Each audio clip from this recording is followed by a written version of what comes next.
Shefeed football പിക്കിലേക്ക് ഏവർക്കും സ്വാഗതം. Copa America ഫുട്ബോളിൽ ബ്രസീലിന്റെ ക്വാർട്ടർ ഫൈനലിലെ എതിരാളികളായി വരുന്നത് ഉറുഗ്വയാണ്.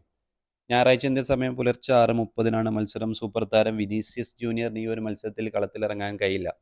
കൊളംബിയക്കെതിരെയുള്ള മത്സരത്തിൽ യെല്ലോ കാർഡ് കണ്ട് സസ്പെൻഷനിലായ വിനീഷ്യസ് ജൂനിയറിന് ഉറുഗ്വയ്ക്കെതിരെ നിർണായക പോരാട്ടത്തിൽ ബ്രസീലിന് വേണ്ടി കളത്തിലിറങ്ങാൻ എന്തായാലും കഴിയില്ല. ഇപ്പോഴത്തെ നിലവിൽ വിനീഷ്യസ് ജൂനിയറിന് പകരക്കാരനായി എൻട്രിക്ക് ആദ്യ 11-ൽ എത്തുമെന്നുള്ള റിപ്പോർട്ട് പുറത്തു വന്നിരിക്കുന്നു. റാഫിഞ്ഞ, റോഡ്രിഗോ, എൻട്രിക്ക് കൂട്ടുകെട്ടായിരിക്കും ബ്രസീൽ ഉറുഗ്വയ്ക്കെതിരെയുള്ള മുന്നേറ്റ നിരയിൽ.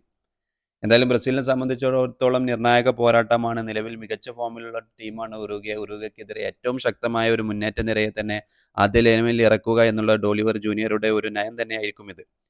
എന്തായാലും ബ്രസീലിന്റെ ഒരു ഭാവി വാഗ്ദാനം കൂടിയാണ് എൻട്രിക്ക്. എൻട്രിക്കിന്റെ ഒക്കെ ഒരു മികച്ച ഒരു പ്രകടനം തന്നെയാണ് ബ്രസീൽ ആരാധകരും ബ്രസീലൊക്കെ പ്രതീക്ഷിക്കുന്നത്.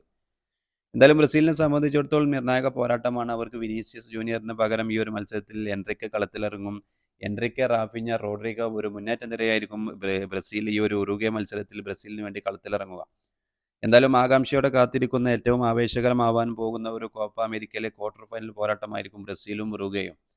നിലവിൽ മികച്ച ഫോമിലുള്ള ഉറുഗ്വയെ ഈ ഒരു മത്സരത്തിൽ പരാജയപ്പെടുത്തി ബ്രസീൽ 2024 കോപ്പ അമേരിക്ക ഫുട്ബോളിന്റെ സെമി ഫൈനലിലേക്കുള്ള ടിക്കറ്റ് എടുക്കുമോ, അല്ലെങ്കിൽ ടിക്കറ്റ് അവർ പ്രവേശിക്കുമോ എന്നുള്ളതൊക്കെ കാത്തിരുന്ന് കാണാം.